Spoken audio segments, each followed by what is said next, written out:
Hai, namaku Ica, yang akan menemani malammu. Selamat mendengarkan dan jangan di-skip ya. Langsung saja masuk ke ceritanya. Malam itu angin dingin berhembus pelan di depan warung kopi kecil dekat kampus. Suara jangkrik bersahutan di kejauhan dan lampu-lampu neon jalanan menyala temaram. Beno sedang menyeruput kopi hitam. Sementara Damar dan Gino sibuk mengutak-atik kamera mereka yang baru dibeli. Channel YouTube horor mereka baru saja tembus 10.000 subscriber minggu lalu. Dan mereka sedang bersemangat-bersemangatnya mencari lokasi baru yang bisa dijadikan konten. Kalau bisa sih, tempat yang belum banyak orang tahu ya, kata Gino sambil nyender di kursi plastik. Iya, jangan yang itu-itu mulu. Netizen udah bosen lihat jembatan Ancol, rumah sakit tua, kuburan Cina. Cari yang fresh, bro, sahut Damar sambil senyum lebar. Beno menganggur, membuka catatan di HP-nya. Gue dapat info nih dari forum pendaki. Katanya ada satu rumah kosong di lereng Merapi, udah puluhan tahun gak ditempati. Sejak erupsi Geda, Gino langsung mendekat. Lereng Merapi? Itu udah serem dari sananya. Ben, emang boleh kita ke sana? Makanya besok gue rencana ketemu Pak Lurah dulu, minta izin. Kalau bisa sih, sekalian dapat cerita latarnya juga. Kan makin mantap buat narasi, jawab Beno semangat. Besoknya, pagi-pagi mereka bertiga udah nongkrong di balai desa. Pak Lurah yang menyambut mereka terlihat ramah, tapi matanya menyimpan kesan hati-hati. Pria tua itu mengenakan batik lusuh dan peci hitam, duduk bersila sambil menatap mereka bergantian. Kalian dari mana tadi? Tanya Pak Lurah sambil menyulut rokok. Kretek, dari Jogja. Pak, mahasiswa, kami lagi bikin konten horor buat channel YouTube. Jawab Damar sopan. Konten horor ya? Sekarang banyak anak muda suka yang begitu, tapi kalian yakin mau ke rumah itu? Pak Lurah mencondongkan tubuhnya sedikit. Rumah siapa, Pak? Yang di jalur pendakian lama? Tanya Beno penasaran. Pak Lurah mengangguk pelan. Itu rumah milik Kiai Sarwan, dulu dikenal sebagai tabib, atau mungkin dukun. Tapi dia nggak pernah nyakitin orang. Cuma, caranya kadang nggak bisa dimengerti. Masih ada keluarganya, Pak? Tanya Gino. Nggak ada. Setelah erupsi besar, semua warga desa bawah dievakuasi. Tapi Kiai Sarwan katanya gak mau pergi. Katanya dia harus menjaga sesuatu di rumahnya, gak ada yang tahu maksudnya apa. Sampai akhirnya dia hilang. Rumahnya tetap berdiri, gak rusak, cuma kosong. Tapi sejak itu, siapapun yang coba tidur di situ selalu pulang dengan kondisi gak normal. Beno mencatat cepat di HP-nya. Berarti masih utuh rumahnya, Pak? Masih, tapi jangan harap kalian dapat sinyal atau listrik di sana. Jalur pendakiannya juga udah ditutup, jadi kalian harus lewat jalan setapak yang lama, penuh semak. Berarti boleh ya, Pak? Kalau kami izin, sekadar semalam aja untuk dokumentasi? Tanya Damar dengan suara pelan. Pak Lurah diam sebentar, lalu mengangguk ragu. Boleh, asal kalian jangan macam-macam. Jangan ambil apapun. Jangan ganggu apapun. Dan kalau ada yang aneh, pulang. Jangan maksa. Ketiganya mengangguk mantap. Tapi dalam hati masing-masing, rasa penasaran jauh lebih besar daripada rasa takut. Setelah pamit dari balai desa, mereka segera mampir ke pasar tradisional untuk beli logistik dan baterai cadangan. Damar yang paling bersemangat langsung cek semua alat kamera night vision, tripod, alat perekam suara, dan senter. Perjalanan menuju rumah kosong itu direncanakan untuk Jumat malam, biar suasananya lebih pas. Katanya, malam Jumat itu waktu paling hidup buat makhluk-makhluk yang suka muncul. Bagi mereka bertiga, itu justru poin penting untuk membuat konten makin menarik. Mereka ingin dapat momen yang bisa viral. Sore menjelang malam, mereka sudah tiba di titik parkir terakhir. Dari sana, perjalanan kaki dimulai. Langit mulai meredup dan kabut tipis mulai turun dari puncak Merapi. Jalan setapak yang mereka lalui sudah jarang dilewati orang. Tanaman liar tumbuh tinggi di kanan kiri. Beberapa kali mereka harus membelah semak dengan golok kecil yang dibawa Gino. Gak nyangka ini masih bisa dilalui, gumam Beno sambil menyorotkan senter ke tanah. Gue lebih gak nyangka, kok masih sepi banget. Gak ada suara apa-apa, timpal Damar, menatap sekeliling. Benar saja, hutan itu terlalu sunyi. Tidak ada suara burung, tidak ada suara serangga. Bahkan daun-daun kering yang terinjak pol, seolah tak berbunyi. Setelah hampir 1 jam berjalan, akhirnya mereka melihat sebuah bangunan tua berdiri di tengah semak lebat. Rumah itu berdinding kayu, dengan atap yang sudah agak miring ke satu sisi. Pintu depannya terbuat dari kayu jati, masih berdiri kokoh, tapi terbuka sedikit seperti menanti tamu. Ini dia, kata Beno pelan. Dilihat auranya beda ya, rumah itu seperti menatap mereka balik. Seolah sadar ada yang datang, mereka mendekat perlahan. Halaman depan ditumbuhi rumput tinggi. Di satu sisi, ada sumur tua tertutup rapat oleh sengkaratan. Damar menyalakan kamera. Oke, guys. Kita sekarang ada di depan rumah tua, di lereng Gunung Merapi. Katanya sih, rumah ini milik seorang dukun yang hilang misterius pas erupsi besar dulu. Dan kita bakal nginep semalam di dalam buat ngebuktiin. Apakah bener rumah ini berhantu? Tambah Beno sambil tersenyum tipis ke arah kamera. Gino membuka pintu perlahan. Kayu pintu itu berderit, suara gesekannya panjang, dan membuat bulu kuduk mereka berdiri. Begitu masuk, aroma lembab dan tanah basah langsung tercium. Ruangan utama hanya berisi satu meja pendek, 2 kursi reyok, dan lemari tua di pojok ruangan. Di lantai, ada bekas-bekas abu dan ranting yang seolah pernah dipakai untuk ritual kecil. Kok ini kayak tempat tinggal yang ditinggal buru-buru ya? Bisik Gino. Mereka mendirikan tripod dan menyalakan kamera di sudut ruangan. Tenda kecil didirikan di dalam rumah, tepat di tengah ruangan. Mereka sepakat untuk tidur di dalam satu tenda demi keamanan. Tapi sebelum itu, mereka mulai ambil beberapa foto wawancara ringan, dan narasi pembuka untuk video. Jam sudah menunjukkan pukul 9 malam. Angin mulai terdengar lewat celah-celah rumah. Suara-suara dari hutan pun makin pelan, seolah meredam napas mereka. Tapi belum ada tanda-tanda yang aneh. Hanya perasaan seolah mereka diawasi dari setiap sudut. Gue nggak tahu kenapa, tapi rumah ini kayak nunggu sesuatu, ucap Beno sambil menyalakan kamera malam. Dan benar saja, malam itu baru dimulai. Perjalanan dimulai saat matahari mulai turun dari langit. Udara pegunungan mulai menusur, dingin tapi masih terasa segar. Dari titik terakhir kendaraan bisa masuk, mereka bertiga memarkir motor di dekat pondok kosong milik warga yang sudah tak dipakai. Beno memastikan semua peralatan dibawa kamera, tripod, senter, lampu darurat, dan powerbank, sementara Damar memeriksa jalur GPS offline yang ia unduh semalam. Gino, seperti biasa, paling belakang, membawa tas logistik berisi makanan ringan dan air minum. Jalur ini jarang banget dilewatin, iya? Tanya Gino sambil mengangkat ranting besar yang menghalangi jalan setapak. Iya, kata Pak Lurah, ini jalur lama. Setelah erupsi gede, warga pindah jalur pendakian, jawab Damar. Langkah mereka makin dalam menembus hutan. Semak-semak liar menyambut dari kanan kiri, ranting patah berserakan di tanah basah, dan beberapa kali kaki mereka terpeleset karena lumut yang licin. Aroma khas hutan yang bercampur tanah lembab menyelimuti perjalanan. Senter mereka mulai dinyalakan. Karena cahaya matahari tertutup dedaunan lebat di atas kepala. Meskipun masih sore, suasananya sudah seperti petang. Beno melangkah lebih dulu, menyorot jalur dengan senter. Setiap beberapa menit, ia berhenti, mengecek GPS, lalu memastikan semuanya masih dalam jalur yang tepat. Kadang mereka berpapasan dengan batu besar yang tampak seperti pernah dipakai orang duduk atau bertapa. Di beberapa titik, ada sisa bangunan kecil dari batu bata yang sudah hancur, ditelan akar pohon. Seolah jalur ini pernah ramai, lalu dilupakan begitu saja. Setelah hampir 1 jam berjalan kaki, mereka mulai mendengar suara gemuruh air dari kejauhan. Sungai kecil mengalir di bawah jalur mereka. Lalu, tepat setelah tanjakan landai yang licin, mata mereka menangkap sesuatu di kejauhan. Siluet rumah tua berdiri sendirian, dikelilingi oleh hutan rapat. Posisinya agak menjorok ke pinggir tebing, dengan latar belakang pepohonan pinus yang menjulang tinggi. Itu dia, kata Beno pelan. Mereka mempercepat langkah, tapi tanpa sadar, langkah mereka juga jadi lebih pelan. Ketika sudah dekat, rumah itu seperti menahan mereka. Ada aura aneh yang menyelimuti.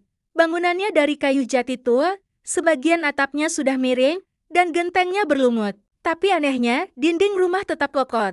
Kayu-kayunya tidak laput. Tidak ada jendela. Hanya satu pintu kayu tua yang setengah terbuka, bergoyang sedikit karena angin. Serius nih tempat kayak gini, masih berdiri? Tanya Gino sambil menyorot ke sekeliling. Ini udah kayak film horor beneran, kata Damar. Setengah bergurau, tapi suaranya sedikit gemetar. Beno melangkah paling depan. Ia menyalakan kameranya, lampu LED kecil menyala, menerangi jalan setapak menuju teras rumah. Tanah di sekitar rumah itu tidak terlalu ditumbuhi rumput. Seperti ada yang rutin menginjak-injaknya, padahal tidak ada satupun tanda kehidupan. Tidak ada ayam, tidak ada bekas kaki binatang, tidak ada suara burung. Saat mereka sampai di teras kayu yang sedikit laput, mereka berhenti sejenak. Angin berhenti berhembus. Suara hutan seolah ikut menghilang. Tidak ada jangkrik, tidak ada desiran daun. Hening yang menekan. Beno menyentuh pintu yang setengah terbuka itu. Dorongan kecil membuat pintu mengayun dengan suara berderit panjang. Ruangan dalam rumah itu gelap. Tidak ada penerangan. Tapi begitu mereka masuk, hawa dingin langsung menyergap. Bukan dingin udara gunung biasa. Ini dingin yang menembus kulit. Rasanya seperti masuk ke dalam sumur, lembab dan menusuk tulang. Ruangan utama hanya berisi satu. Meja kayu pendek di tengah, 2 kursi reyot yang tergeletak di sudut, dan lemari kayu besar yang menempel di dinding kanan. Lantainya tanah padat, tapi ada sisa-sisa abu dan serpihan ranting kering berserakan di satu titik. Seperti bekas ritual. Tempat ini nggak kayak kosong bertahun-tahun, bisik Damar. Kayak Masir. Dipakai, Gino menyalakan lampu emergensi kecil dan menaruhnya di atas meja. Cahaya kekuningan menyebar pelan, menyorot dinding-dinding kayu yang sudah menghitam. Di beberapa bagian, ada bekas goresan. Seperti digaruk paksa, Beno tetap tenang. Ia mulai merekam suasana sekitar. Oke guys, kita udah sampai di lokasi.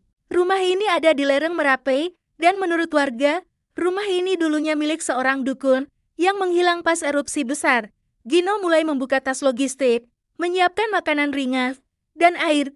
Damar memasang tripod di salah satu sudut ruangan, dan menyetel kamera ke mode night vision. Meski belum tengah malam, mereka ingin merekam sebanyak mungkin suasana. Gue udah set kamera buat motion detection. Jadi kalau ada gerakan, langsung rekam otomatis, kata Damar. Bagus, sahut Beno.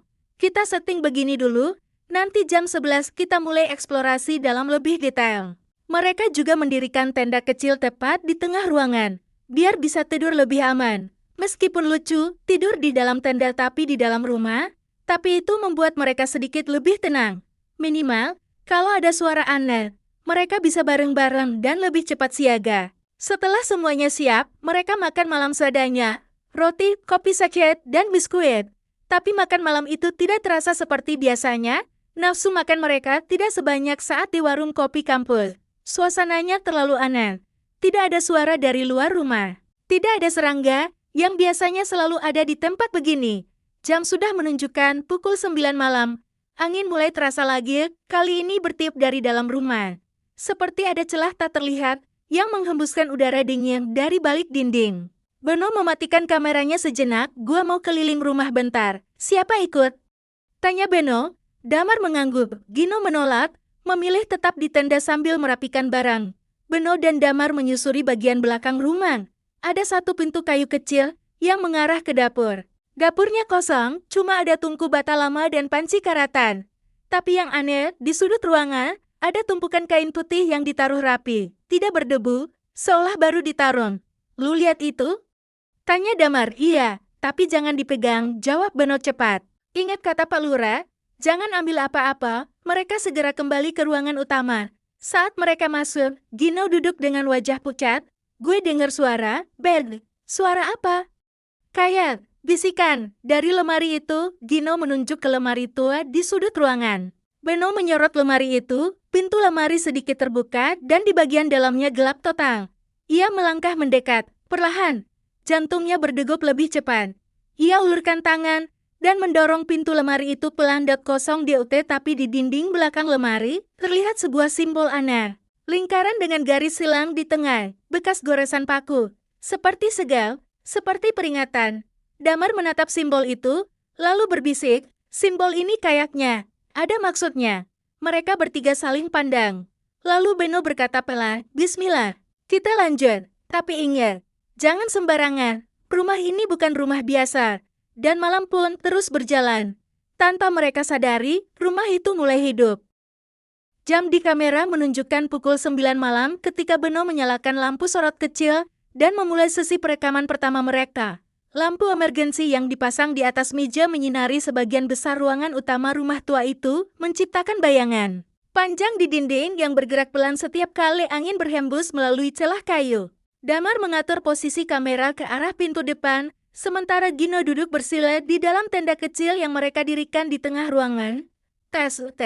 1-2, ujar Beno ke arah mic clip-on yang terpasang di kerah bajunya. Kita sudah mulai rekaman, guys. Sekarang jam 9 malam. Belum ada aktivitas aneh. Tapi atmosfer di sini, serius, beda banget. Rasanya kayak diawasi dari segala arah.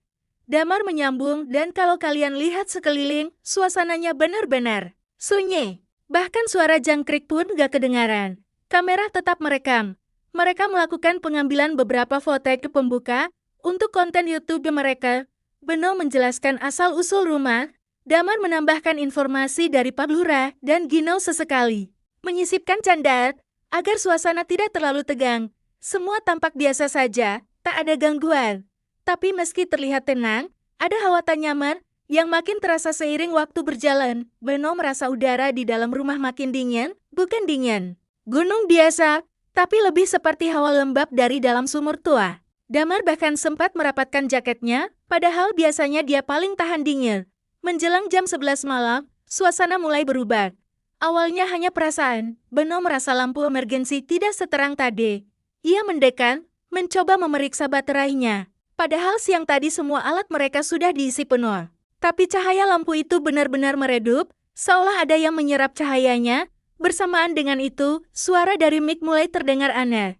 Ada suara kresek-kresek pelan, seperti gangguan frekuensi radio, padahal posisi mic masih sama dan tidak terkena gangguan teknis apapun. Gue udah cek semua sambungan kabel, gak ada yang rusak. Tapi suara rekamannya kayak keganggu, kata Damar, mencoba menstabilkan suara di alat perekam.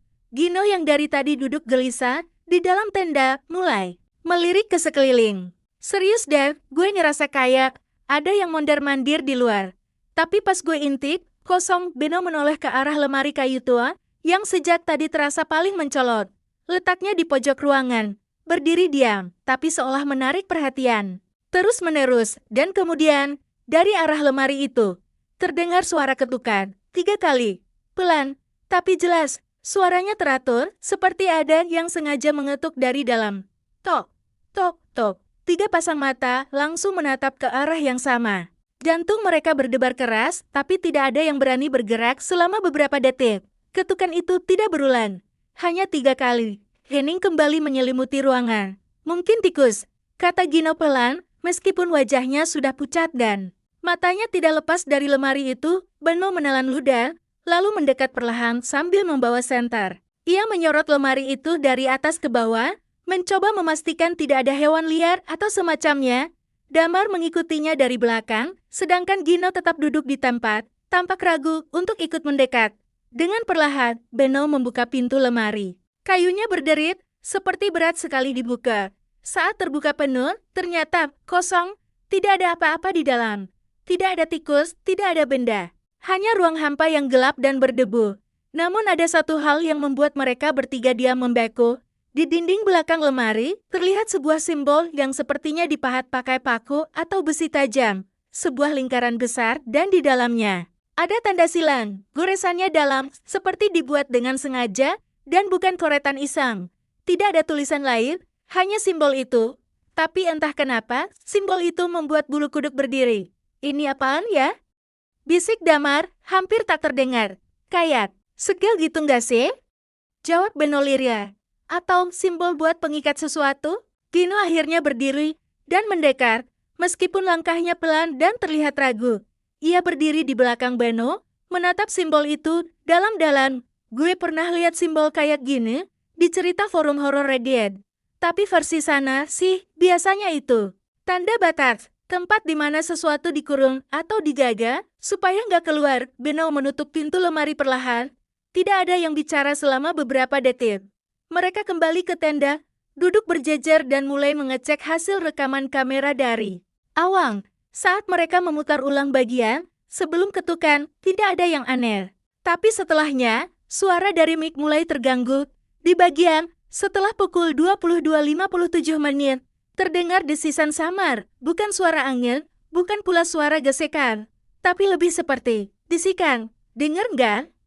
Tanya Gino pelan. Beno mengulang rekaman. Itu beberapa kali. Suara bisikan itu terdengar lebih jelas saat volume dinaikkan. Tapi yang membuat mereka semua saling pandang adalah saat mereka menyadari. Bisikan itu membentuk kata. Jangan, buka, gila, kata Damar pelan. Ini suara siapa? Bukan suara kita. Itu suara perempuan. Jawab Beno, suara agak serak. Di luar, angin kembali berhembus kencang. Dedaunan di luar rumah bergesekan. Tapi anehnya, suara itu terasa dot-dot-dot berirama. Seolah ada langkah-langkah samar yang mengelilingi rumah. Mereka memutuskan untuk menenangkan diri. Beno mematikan semua alat rekaman untuk sementara. Kita istirahat sebentar. Jangan mikir aneh-aneh dulu. Mungkin semua ini sugesti, tapi tidak ada dari mereka yang benar-benar bisa tenang. Hati mereka dipenuhi rasa cemas, dan rumah itu seperti bernapas. Seolah hidup dan merespon keberadaan mereka di dalamnya. Saat Beno merebahkan diri di dalam tenda, ia sempat melirik ke arah lemari. Pintu lemari itu yang tadi ia tutup dengan rapat, kini terbuka sedikit. Ia yakin betul tadi sudah menekannya sampai benar-benar rapat. Ia tidak bilang apa-apa pada Damar dan Gino, yang juga sudah bersiap tidur.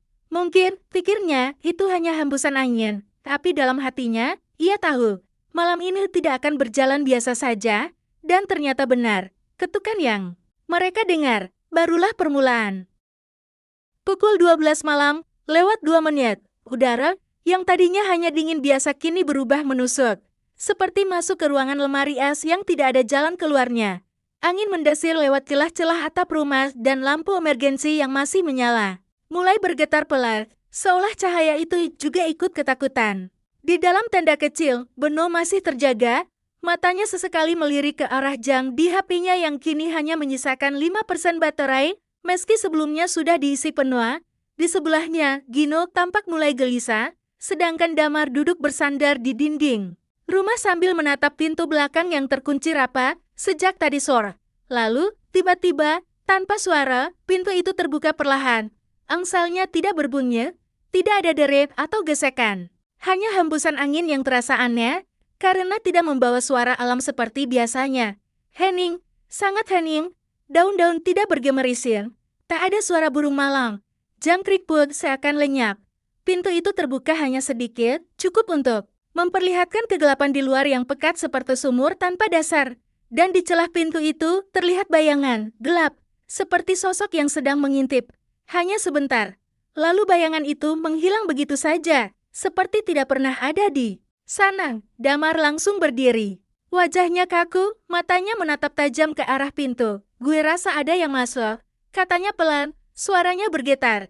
Ia melangkah 1 kali ke depan, lalu berhenti, seolah nalurinya tahu bahwa melangkah lebih jauh bukan ide bagus. Beno, yang sejak tadi menggenggam kameranya, langsung menyalakan night mode dan menyorot ke arah pintu. Di layar kamera, sesuatu tampak berdiri di belakang Damar. Siluet samar seorang perempuan. Rambutnya panjang, jatuh menutupi wajah. Tubuhnya kurus dan pucat. Ia berdiri diam, tak bergerak, seolah memperhatikan dari kejauhan. Belakang lu, suara Beno pelan, hampir tak terdengar. Damar menoleh spontan, tapi tak ada apa-apa gue. Lihat barusan, sumpah, kata Beno cepat sambil menunjuk ke layar kamera. Gino berdiri dari tenda. Wajahnya pucat pase dan tubuhnya gemetar. Tolong jangan bercanda. Serius, tadi ada suara napas di telinga gue. Mereka bertiga kini berdiri saling berdekatan, menatap ke sekeliling ruangan yang gelap. Lampu emergensi tiba-tiba berkedip 3 kali, lalu mati. Sekarang, hanya cahaya dari kamera Beno yang menjadi penerang satu-satunya. Lalu suara itu muncul. Bukan satu, banyak, bisikan. Tapi bukan hanya satu orang. Suaranya berlapis-lapis, bertumpuk seperti suara dalam gua yang dalam. Beberapa terdengar seperti perempuan tua, beberapa seperti anak kecil, dan ada satu suara berat yang menggelegar. Seperti berasal dari dalam tanah. Mereka semua membicarakan hal yang sama, tapi tidak jelas apa. Seperti gumaman yang disengaja, hanya untuk membuat siapapun yang mendengarnya merasa kecil. Beno mengarahkan kamera ke semua sudut, tapi tidak menangkap wujud apapun. Hanya dinding gelap, lemari tua, dan meja yang kini seperti semakin suram dilihat dalam mode night vision. Tapi suara bisikan itu tidak berhenti. Justru makin jelas, makin dekat. Seolah mereka bertiga kini berada di tengah ruangan yang dikelilingi oleh sesuatu yang tak bisa dilihat dengan mata biasa. Gue dengar nama gue, bisik Gino. Tadi kayak ada yang manggil. Apa? Damar melirik cepat. Gino, pulang, Gino, pulang. Gitu, kata Gino dengan napas pendek. Beno mendekat ke arah pintu belakang yang terbuka tadi. Perlahan ia menyorotkan kamera keluar, daun-daun bergetar pelat, tapi bukan karena angin. Seperti ada yang berjalan pelan di semak-semak. Tapi langkahnya tidak seperti manusia, tidak terdengar seperti sepatu sendal atau telapak kaki biasa, lebih seperti gesekan kuku atau cakaran. Lalu terdengar suara seperti ranting patah, tapi suaranya terlalu berat, seolah ada sesuatu yang besar menginjaknya. Beno mundur perlahan, gue rasa kita dikurung, gumamnya. Damar menoleh ke arah lemari. Itu simbol tadi. Jangan-jangan segal. Dan tadi kita buka lemari itu, kita yang lepasin sesuatu. Gino menggalang keras. Jangan ngomong gitu. Kita belum ganggu apa-apa, kita cuma rekam, cuma duduk di sini. Tiba-tiba pintu lemari terbuka sendiri, tak ada angin, tak ada hembusan. Tapi pintu itu perlahan terbuka, sama seperti pintu belakang tadi. Kayu yang berat itu bergeser sendiri. Di dalamnya gelap, tapi dari celah kecil antara pintu dan bayangan dalam lemari, tampak seperti dua titik cahaya kecil. Mereka bukan cahaya biasa, lebih seperti pantulan. Pantulan mata. Keluar dari sini, bisik Beno, kita harus keluar. Sekarang. Tapi begitu mereka melangkah ke arah pintu depan, suara seperti tawa pelan terdengar dari belakang mereka. Bukan tawa riang, bukan tawa manusia, lebih seperti sesuatu yang meniru tawa manusia. Suaranya datar, kosong, panjang, dan mengerikan. Langkah mereka terhenti. Beno berbalik perlahan. Kamera masih menyala, menyorot ke sudut ruangan. Dan di sudut itu, ada seseorang berdiri. Perempuan pakaiannya putih kotor, seperti kain kafan yang sudah lama dikubur. Rambut panjang menutupi wajahnya, tapi dari sela-sela itu, Beno bisa melihat dagu yang sobat dan kulit wajah yang mengelupas. Tangannya tergantung di sisi tubuhnya, tapi jari-jarinya panjang, mencakar ke bawah dan bergerak pelan. Ia berdiri, diam, tapi bayangannya bergerak. Bayangan di lantai tidak mengikuti gerak tubuhnya. Ia berdiri diam, tapi bayangannya merayap ke arah mereka. Damar menarik Beno dan Gino mundur. Kita harus keluar sekarang. Mereka berlari ke arah pintu depan, tapi pintu itu tidak bisa dibuka. Gino menarik keras-keras gagangnya, tapi seperti ada yang menahannya dari luar. Kunci tidak berfungsi. Didorong pun tidak bergerak. Damar menendangnya, tapi tetap tidak bergeming. Di belakang mereka, tawa itu terdengar lagi. Kali ini lebih dekat. Seperti tepat di telinga, mereka bertiga saling pandang. Napas memburu, tubuh bergetar, dan mata mulai berkaca-kaca. Beno membalikkan kamera ke arah dirinya dan teman-temannya. Kita terjebak. Dan kita bukan satu-satunya yang ada di rumah ini malam ini. Di layar, setelah Beno bicara, muncul satu hal yang tak mereka sadari saat itu. Sosok perempuan itu berdiri tepat di belakang mereka.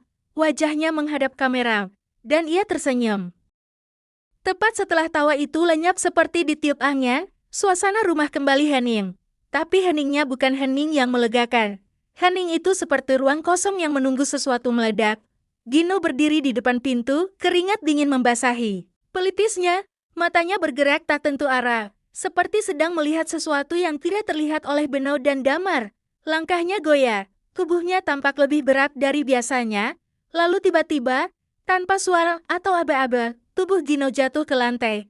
Matanya terbuka tapi kosong, seperti tidak ada siapa-siapa di dalam sana. Tubuhnya kaku, tangan kanannya menegang, mencengkeram udara, mulutnya mulai bergetar, lalu suara berat, yang bukan suara Gino keluar dari tenggorokannya. Keluar, nadanya dalam dan penuh tekanan. Tapi bukan suara biasa, suara itu seperti berasal dari tenggorokan yang terbakar, serak dan dalam seperti suara logam berkarat yang digesek perlahan. Ini tempatnya. Jangan ambil. Beno langsung berlutut di samping Gino, mengguncang tubuhnya pelan. Gino. Dengar gue, bro, sadar ya. Jangan gitu, DRA. Tapi Gino tidak bereaksi.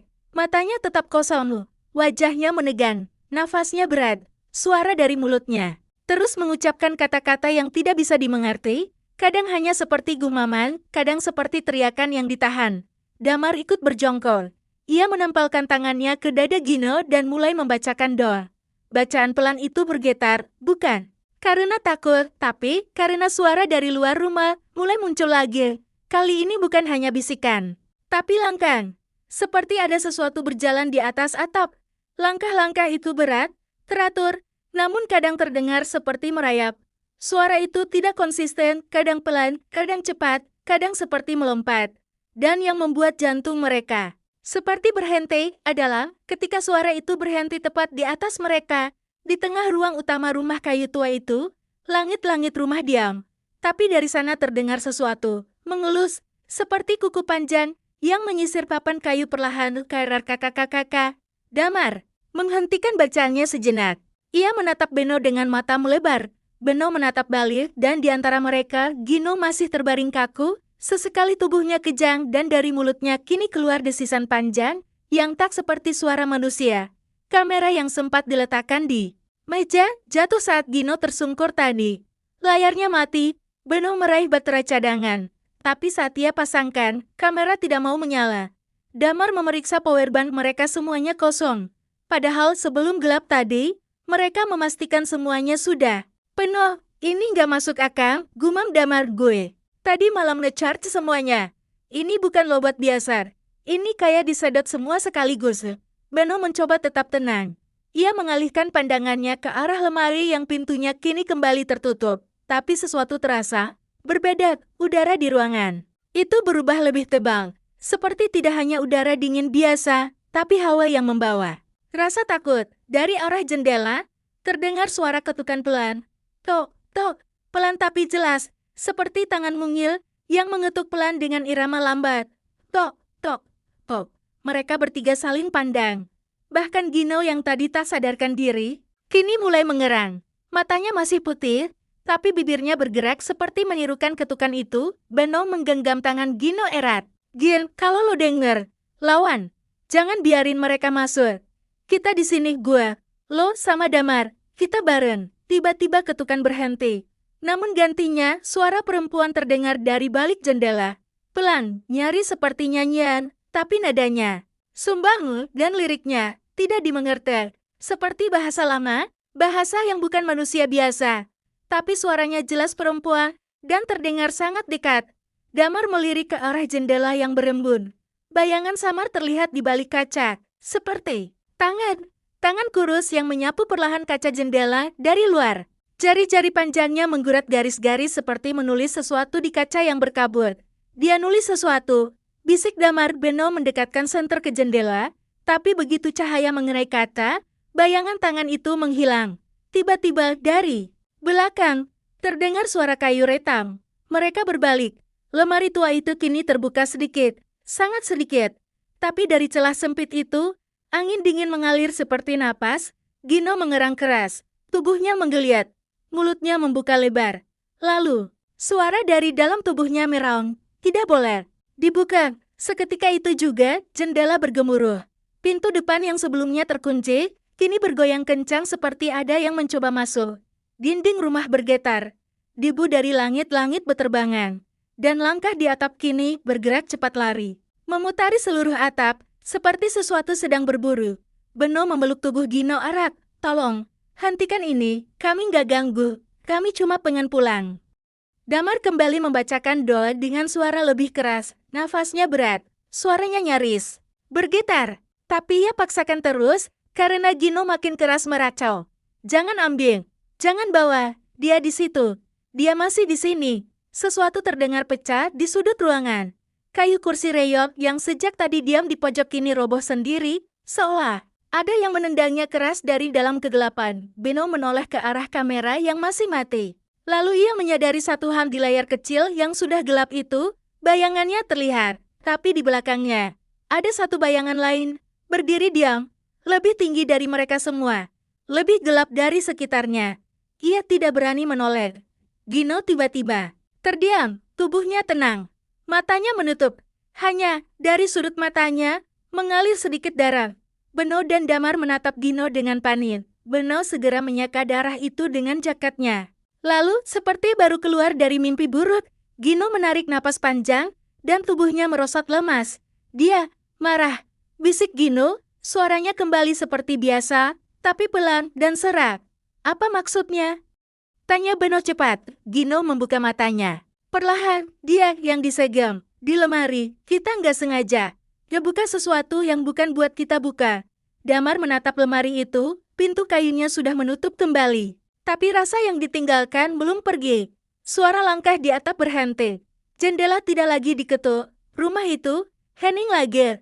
Tapi mereka tahu Henning kali ini bukan karena rumah itu tenang. Tapi karena sesuatu sedang mengamati mereka, menunggu. Langkah berikutnya, dan mereka bertiga tahu, malam ini belum selesai.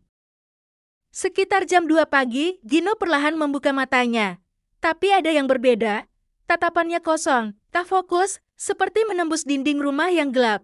Cahaya senter Beno menyorot wajah Gino, dan dia langsung duduk perlahan, tubuhnya lemas, tapi ekspresinya serius. Tanpa diminta, ia menunjuk ke salah satu sudut ruangan. Sudut yang selama ini tidak mereka perhatikan, karena tertutup bayangan dari lemari. Dia duduk di sana tadi, kata Gino pelan. Rambutnya panjang banget, tangannya luka-luka, bajunya kayak habis digeret di tangan. Beno dan Damar langsung menoleh ke arah yang ditunjuk. Damar mengangkat lampu darurat kecil dan menyinari sudut itu. Tidak ada apa-apa di sana, hanya dinding kayu tua dan beberapa ranting yang entah kapan masuk ke dalam rumah. Tapi saat lampu dinyalakan, bau menyengat tiba-tiba menyeruak. Bukan bau kayu tua atau debu biasa ini, bau anyir, seperti darah basi, bercampur bau busuk bangkai yang sudah terlalu lama ditinggalkan. Damar menutup hidungnya spontan. Beno langsung merasa mual, tapi tetap mencoba mengatur napas. Gino yang kini mulai sadar sepenuhnya, menunduk. Dia nggak suka disenterin. Tadi waktu gue melek, dia masih duduk, tapi pas lu nyorot cahaya ke sana, dia hilang. Belum sempat mereka bertanya lebih jauh, dari luar rumah terdengar suara langkah kaki, bukan langkah manusia biasa. Langkah itu berat, lambat, seperti sesuatu yang besar sedang menyeret kakinya melewati tanah basah. Tapi anehnya, meskipun langkah itu berat, suaranya sangat jelas, terlalu jelas. Seolah makhluk itu ingin mereka tahu bahwa ia sedang mendekat. Beno memberi isyarat dengan mata, tak perlu bicara, ketiganya langsung mengerti. Mereka harus keluar dari rumah itu sekarang juga. Dalam hening dan gerakan cepat, mereka mengambil perlengkapan. Seadanya tanpa kamera, tanpa tripod, bahkan tanpa logistik. Mereka hanya membawa senter dan HP yang sudah hampir mati baterainya. Pintu depan sempat macet, tapi kali ini seperti ada yang sengaja membukanya untuk mereka, dan pintu kayu itu bergeser sendiri telah seperti mengundang mereka pergi, namun bukan rasa lega yang muncul, melainkan tekanan lebih besar. Seperti jebakan yang terbuka lebar, mereka bertiga segera berlari keluar rumah, menuruni jalan setapak berbatu yang basah karena embun malam. Pepohonan di kanan kiri jalan terlihat lebih gelap dari biasanya, seolah menutup diri dari cahaya bulan yang sesekali muncul di antara kabut. Langkah mereka cepat, tapi napas mereka semakin berat. Damar berusaha menyalakan Google Maps offline di HP-nya, tapi layar ponsel hanya menunjukkan error. Kompas digital berputar-putar tanpa arah. Mereka terus turun, mencoba kembali ke titik motor diparkir. Tapi setiap beberapa menit berhenti untuk menarik napas. Suara langkah itu terdengar lagi, tidak pernah jauh, seperti bayangan yang mengikuti di luar jangkauan cahaya. Kadang suara itu terdengar dari belakang, kadang dari samping. Pernah juga terdengar di depan, lalu menghilang begitu saja. Tidak ada suara binatang malam, tidak ada suara angin, hanya langkah berat itu. Dan napas mereka bertiga yang makin tidak beraturan. Gino sempat tergelincir dan hampir jatuh ke jurang kecil di sisi jalur. Beno menariknya cepat dan mereka bertiga sempat beristirahat sejenak di balik batu besar. Saat itulah mereka benar-benar merasakan bahwa mereka tidak sendiri di hutan itu. Dari balik semak-semak sekitar 5 meter di depan mereka, terdengar suara ranting patah. Lalu suara nafas berat, seperti seseorang yang baru selesai berlari jauh. Tapi tak ada yang muncul. Saat Damar menyorotkan senternya ke arah suara itu, mereka melihat sesuatu mata, bukan mata manusia, tapi sepasang mata kuning menyala yang menatap dari kegelapan. Matanya tidak bergerak, tapi menatap langsung ke arah mereka. Tak ada yang bicara, tak ada yang teriak, yang ada hanya satu reaksi, lari. Mereka berlari tanpa melihat ke belakang. Nafas mereka memburu, kaki menginjak tanah, bebatuan, bahkan duri tanpa peduli. Hanya satu hal dalam pikiran mereka, menjauh dari rumah itu, menjauh dari hutan itu. Tapi yang aneh, jalur yang mereka lewati terasa tidak berujung. Seharusnya, dari perhitungan Beno dan GPS sebelumnya, mereka hanya perlu turun 30-40 menit untuk sampai ke pondok tempat motor mereka ditinggalkan. Tapi sudah hampir 1 jam, mereka masih berada di hutan. Jalur terasa berulang. Mereka sempat melewati satu pohon besar yang memiliki bekas luka bakar di batangnya dan mereka yakin itu pohon yang sama yang mereka lewati 15 menit lalu. Kita muter, kata Damar dengan suara pelan. Beno berhenti sejenak, menatap ke atas. Langit mulai memudar. Tapi bukan karena fajar. Kabut yang turun dari puncak gunung makin pekat. Dan di sela-sela kabut itu, terdengar suara perempuan. Bukan teriakan, bukan bisikan, tapi tangisan. Pelan, putus asa. Seperti seseorang yang kehilangan segalanya, tangisan itu semakin dekat. Dan tiba-tiba, dari balik kabut, muncul sesosok perempuan. Ia berdiri beberapa meter di depan mereka, kepalanya menunduk. Rambut panjangnya menjuntai ke bawah. Bajunya putih kusam, sobek di bagian dada dan pergelangan tangan. Kakinya tidak menyentuh tanah. Tapi tubuhnya seperti tergantung. Lehernya miring ke kiri, seolah patah. Tapi ia tetap berdiri. Damar menarik Beno mundur. Jangan tatap matanya. Jangan bicara. Jangan tunjuk dia. Gino hanya mematung. Ia tak bisa berpaling. Matanya menatap sosok itu dan entah kenapa, ia merasa mengenal perempuan itu. Wajahnya samar, tapi Gino seperti pernah melihatnya di mimpi atau di lemari rumah itu. Sosok itu tidak bergerak, tapi suara tangisnya terdengar dari segala arah. Beno, tanpa bicara, menarik Gino mundur. Damar menuntun jalan dengan senter. Mereka kembali ke jalur yang seharusnya mengarah ke pondok. Tapi kali ini mereka tak lagi lari. Mereka berjalan pelan, memastikan tidak salah jalur. Dan selama hampir setengah jam, mereka tidak berbicara satu patah kata pun. Di belakang, suara tangis itu pelan-pelan memudar, tapi tidak benar-benar hilang. Saat akhirnya mereka tiba di pondok kecil tempat mereka meninggalkan motor, mereka langsung bersujud di tanah. Beno menangis pelan. Damar menyalakan motor dengan tangan gemetar. Gino hanya terduduk di tanah, menatap kosong ke pohon-pohon di belakang pondok. Mereka berhasil keluar. Tapi perasaan itu belum hilang, karena saat Beno melihat ke spion motor, sosok perempuan itu berdiri di ujung jalan saat apak DOT tersenyum dan seolah tahu bahwa semua ini belum selesai. Dan mereka tahu malam itu mereka tidak sendiri dan mungkin selamanya tidak akan sendiri lagi. Pagi itu, sinar matahari terasa aneh. Tidak hangat, tidak menenangkan, bahkan tak membawa rasa lega sedikit pun bagi Beno, Damar, dan Gino setelah semalaman dihantui suara, bayangan, dan ketakutan yang tidak bisa dijelaskan dengan logika. Mereka bertiga akhirnya sampai juga ke rumah warga yang berada di kaki hutan Dayuh Kolot. Wajah mereka pucat, mata sayu, tubuh masih bergetar. Tidak satupun dari mereka membuka pembicaraan lebih dulu.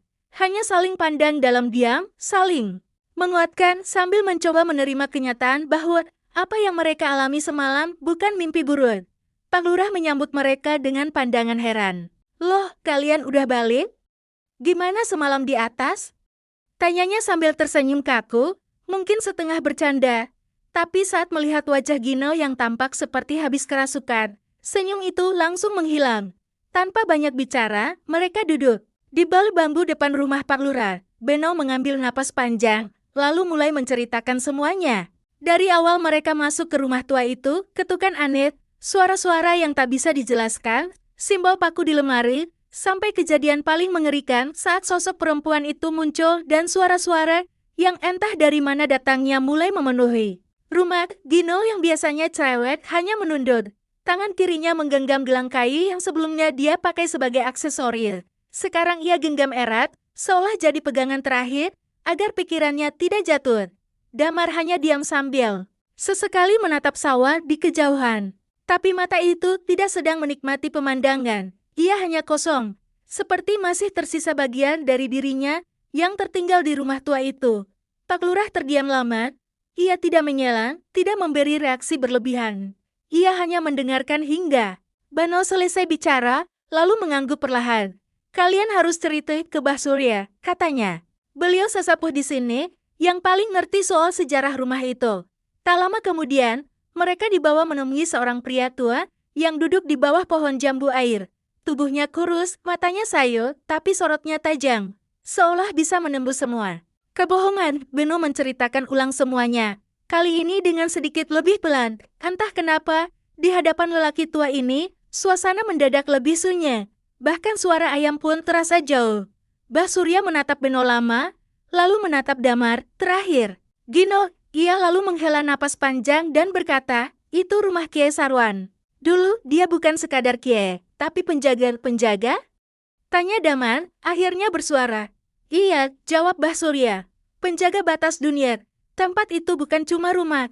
Di dalamnya, ada segala tempat menyimpan apa yang gak bisa dimakamkan. Di dunia nyata, roh-roh yang gak tenang. Arwah penasaran yang sudah kelewat kuat. Bahkan jin yang pernah mengikat perjanjian dan gagal ditepati. Semua itu dulu. Dikurung di sana. Beno menelan ludah. Itu maksudnya simbol di lemari? Paku silang itu? Bah Surya mengangguk. Simbol pengikat. Harus ditancapkan di titik pusat energi. Dan pintu itu, yang kalian buka, itu bukan cuma lemari. Itu pintu pengurung. Kalau kalian buka, kalian juga ngelepas sesuatu. Dan kalau dia udah bebas, dia nggak akan balik sendiri. Kecuali ditarik kembali dengan ritual. Dan itu nggak sembarangan orang bisa. Kenapa? Rumah itu nggak dibongkar aja, Bah? Tanya Beno pelan. Bah Surya menoleh perlahan. Tatapannya berubah lebih serius. Suaranya kali ini lebih pelan, tapi penuh tekanan. Karena yang masuk ke dalam, belum tentu keluar semua. Mereka diam. Kalimat itu seperti gemuruh yang tidak terdengar tapi terasa. Beno memejamkan mata. Perasaan bersalah menyeruak dari dalam dadanya. Gino mulai menggigit bibir, seolah menahan sesuatu yang ingin ia teriakan. Damar menunduk. Tidak ada yang tahu. Harus berkata apa lagi? Beberapa warga lain yang duduk di kejauhan mulai mendekat. Salah satu di antaranya seorang ibu paruh baya mengaku bahwa rumah itu memang sejak dulu dikosongkan. Pernah ada 2 remaja dari kampung sebelah yang mencoba masuk ke sana. Satu meninggal jatuh dari tebing. Satunya lagi hilang tak kembali sampai hari ini. Mereka tidak tahu kejadian itu masih membekar atau tidak. Tapi warga sepakat tidak pernah menyentuh rumah itu lagi sejak kejadian itu. Dulu, waktu kecil, saya pernah dengar suara tangis dari dalam rumah itu, padahal udah kosong, ujar si ibu pelan. Tapi nggak ada yang berani nyari tahu. Gino akhirnya bicara. Suaranya serak, Bah. Kalau yang kami buka itu, segam. Apa sekarang roh itu bebas? Kalau dia sudah keluar, jawab Bah Surya, dia nggak akan sembarangan menyerang. Tapi dia akan menempel, mencari tempat. Biasanya, dia pilih yang paling lemah, yang hatinya goyah, yang pernah menyimpan rasa takut paling dalam. Beno menatap Gino cepat. Damar juga ikut memandangi sahabat mereka itu. Gino hanya diam. Lalu dengan pelan, ia angkat lengan bajunya. Di bagian lengannya, ada bekas memar hitam, seperti bekas tangan yang mencengkeram erat. Itu muncul tadi pagi, bisiknya, pas bangun. Mata Bah Surya mengerut. Itu tanda. Dia sudah mulai nempel. Gimana cara ngelupasnya, Bah? Tanya Damar cepat. Bah Surya menoleh ke langit. Awan mulai menggumpal, seperti akan hujan. Kalian harus kembali, tapi bukan malam ini. Tunggu malam Jumat. Bawa sesajen, bawa bunga. 7 rupa, bawa tanah dari kuburan lama. Dan jangan lupa, bawa apa yang kalian ambil dari sana. Bahkan, kalau itu cuma ranting. Beno menoleh cepat ke tas ransel Gino. Di sana, terselip satu hal yang sejak tadi tidak mereka sadari. Sebatang ranting kecil. Ranting yang dipungut Gino saat pertama masuk rumah. Iseng, tanpa maksud. Tapi ternyata itulah pelanggarannya. Gino membuka ranselnya pelan, lalu mengangkat ranting itu. Ujungnya sedikit bengkok, seperti tulang jari. Gue pikir ini cuma kayu, gumamnya. Di tempat begitu, kata Bah Surya, tidak ada yang cuma sekadar kayu. Bahkan debu pun bisa membawa cerita. Sejak siang itu, mereka bertiga berjanji tidak akan pernah kembali ke rumah itu tanpa izin, tapi malam Jumat yang dimaksud Bah Surya pun tak pernah mereka sambut. Karena 2 hari setelah pertemuan itu, Gino mendadak hilang. Motor ditemukan di pinggir sungai. Helm masih terpasang, ransel utuh. Tapi tidak ada jejak Gino sama sekali, Beno. Dan Damar melapor ke polisi, pencarian dilakukan selama 5 hari. Tak ada hasil, sampai akhirnya, pada malam ke-7, sejak mereka turun dari rumah itu, Beno menerima pesan suara yang tidak dikenalnya. Hanya berdurasi 10 detik. Suaranya berbisik. Ranting, masih di sini. Kamu selanjutnya. Sejak saat itu, mereka sepakat, cerita itu tidak pernah dipublikasikan di channel YouTube mereka. Semua rekaman dihapus. Semua perlengkapan dijual. Dan mereka tidak pernah kembali. Tapi rumah itu masih berdiri, menunggu, karena yang sudah dibuka tidak akan pernah bisa dikunci kembali sepenuhnya. 2 minggu sudah berlalu sejak malam paling kelam di hidup Beno, sejak mereka lari dari rumah tua di lereng Merapi, sejak Gino menghilang, dan sejak semua rekaman malam itu mereka simpan dalam folder terpisah yang seharusnya hanya jadi dokumentasi pribadi, bukan bahan konten. Beno hampir tidak menyentuh file itu lagi, tapi malam itu, saat ia duduk sendirian di kamar sambil menyalakan laptop, untuk mengalihkan pikirannya dari mimpi buruk yang makin sering datang, ia akhirnya memutuskan untuk membuka folder itu lagi. Awalnya hanya ingin memastikan semuanya aman. Mungkin ada foto lagi yang bisa dia potong, simpan sebagai pengingat atau pelajaran, atau sekadar untuk melihat wajah Gino sekali lagi. Ia membuka file yang bertanggal 17 malam saat mereka mulai merekam. Dari dalam rumah, klip pertama masih aman, suara mereka masih terdengar bercanda. Gino bahkan sempat nyanyi lagu lawat yang nadanya false banget. Damar terlihat duduk di sudut rumah, sambil membetulkan tripod. Semua masih terasa normal, walaupun Beno tahu, setelah menit ke-40, semuanya akan berubah. Tapi yang membuat Beno terpaku bukan di menit 40 atau 50, tapi tepat di menit 02 menit. Di detik ke-17, di sudut layar, terekam jelas sosok yang tidak mereka sadari saat itu, seorang perempuan duduk membelakangi kamera. Rambutnya panjang, kusut, menjuntai sampai ke lantai. Bajunya robek-robek, seperti sudah dipakai bertahun-tahun tanpa diganti. Tubuhnya pucat, dan yang paling membuat napas Beno tercekat, perempuan itu pelan-pelan menoleh ke arah kamera, dan tersenyum. Tapi senyumnya bukan senyum biasa, bukan senyum hangat atau senyum menyeramkan ala film horor biasa. Senyumnya pelan, datar, tidak menunjukkan emosi apapun. Dan matanya kosong, seperti menatap langsung ke mata siapapun yang melihatnya dari layar. Beno langsung berhenti memutar video. Tangan kanannya gemetar di atas trackpad. Ia buru-buru buka folder video, lalu klik kanan dan delete permanently, tak mau ambil risiko. Ia hapus file itu dari recycle bin juga. Selesai, seharusnya. Tapi besok paginya, saat ia membuka laptopnya lagi, file itu muncul lagi. Namanya bukan lagi Footage Lereng Merapi 17, tapi berubah. Nama file itu sekarang. Jangan hapus aku, Beno. Terdiam. Ia tidak langsung klik, hanya menatap nama file itu seperti melihat pesan dari dunia lain. Setelah 5 menit bengong, akhirnya ia coba membuka. Tapi file itu tidak bisa diputar. Tertulis file corrupted. Beno mencoba menghapusnya lagi. Kali ini ia restart laptop setelah menghapus. Tapi malam harinya, saat ia ingin menonton film, laptopnya menyala sendiri, tanpa disentuh. Dan suara notifikasi terdengar padahal laptop tidak terhubung ke internet atau Bluetooth apapun. Ia mendekat, di layar muncul satu notifikasi kecil dari aplikasi yang tidak ia kenal. Isinya hanya satu kalimat, masih ada yang belum tidur. Beno langsung mematikan laptopnya. Ia lempar selimut ke layar dan berusaha tidur, tapi malam itu, ia hanya bisa memejamkan mata sambil jantung berdetak cepat. Lampu kamar ia biarkan menyala.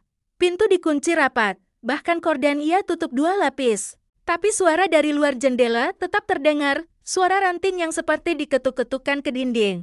Pelan, teratur. Esok paginya, Beno bangun dengan mata bengkak.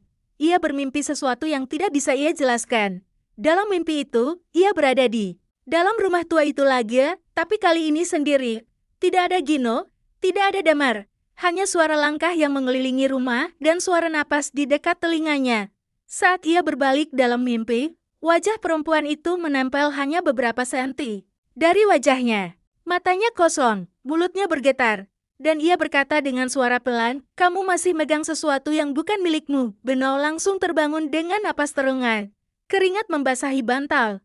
Ia langsung bangkit dan mengecek ranselnya. Di sana tanpa ia sadari masih ada satu benda yang belum ia keluarkan. Sejak malam itu, selai kain lusuh berwarna abu-abu yang dulu ia pikir hanyalah sampah saat bersih-bersih di rumah itu. Ia masukkan ke tas begitu saja, dan sekarang kain itu basah. Seperti dicelup ke dalam air, Beno membuang kain itu ke tong sampah. Ia semprot dengan disinfektan, tutup rapat dan bawa keluar rumah. Tapi malam berikutnya, kain itu kembali terlipat, rapuh di atas bantalnya, basah, dingin, dan mengeluarkan bau yang tidak ia kenali, bukan bau bangkai, bukan bau tanah, tapi seperti campuran rambut basah dan darah yang lama mengering. Beno mulai kehilangan arah. Ia coba bicara dengan Damar, tapi Damar tidak mau bicara tentang rumah itu lagi. Sejak Gino menghilang, Damar memutuskan berhenti dari YouTube. Semua peralatan rekaman ia jual. Ia pindah keluar kota. Saat ditelepon pun, jawabannya hanya satu, gue gak mau bahas itu lagi. Ben, gue udah cukup dihantui. Beno merasa sendiri. Tidak ada yang bisa ia ajak bicara. Ia coba cerita ke orang tuanya, tapi mereka pikir ia hanya stres. Ia coba upload cuplikan video ke akun YouTube-nya tanpa nama, tanpa tag, hanya sebagai arsip pribadi. Tapi 10 menit setelah upload, YouTube menghapus video itu otomatis dengan pesan, konten ini melanggar kebijakan tentang kekerasan ekstrem. Padahal dalam video itu, tidak ada adegan kekerasan sama sekali. Hanya seorang perempuan duduk menatap kamera. Akhirnya Beno menyerah. Ia hapus semua file di laptopnya. Reset semua aplikasi, bahkan ganti hard disk. Tapi laptop itu tetap menyala sendiri tiap malam. Dan tiap pukul 02 menit pesan yang sama muncul. Kadang muncul di WordPad, kadang di Notepad, pernah juga di layar hitam seperti command prompt. Masih ada yang belum tidur. Beno sudah tidak bisa tidur nyenyak. Matanya selalu gelap di pagi hari. Kadang ia mendengar suara langkah dari kamar mandi saat tengah malam. Pernah sekali, saat ia sedang duduk di ruang tamu, TV menyala sendiri. Menampilkan video terakhir yang ia hapus. Wanita itu menatap dengan senyum pelan. Tapi kali ini, ia tidak hanya tersenyum. Ia bicara, kamu yang membuka, kamu yang harus menutup. Dan setelah itu, layar hitam, Beno berteriak. Ia coba matikan TV, tapi layar tetap menyala. Meski kabel sudah dicabut, dan di layar itu muncul wajah Gino. Gino menatapnya. Wajahnya pucat, matanya kosong, bibirnya bergerak tapi tak bersuara. Beno mendekat dan akhirnya bisa membaca gerakan bibir itu. Bawa aku pulang. Sejak malam itu, Beno tidak pernah keluar rumah lagi. Orang tuanya bilang, dia mulai bicara sendiri. Kadang tertawa, kadang menangis. Tapi yang paling menyeramkan, tiap pukul 02 menit malam, lampu kamar Beno akan menyala sendiri, meski sudah dimatikan. Dan dari luar jendela, sering terlihat siluet seseorang berdiri diam dengan rambut panjang menutupi wajah. Beberapa orang bilang itu hanya trauma. Beberapa bilang, itu kutukan dari tempat terlarang. Tapi tidak ada yang tahu pasti, karena satu hal yang pasti, Beno masih menyimpan sesuatu. Dan dia tahu, jika dia tidur terlalu dalam, dia akan datang lagi.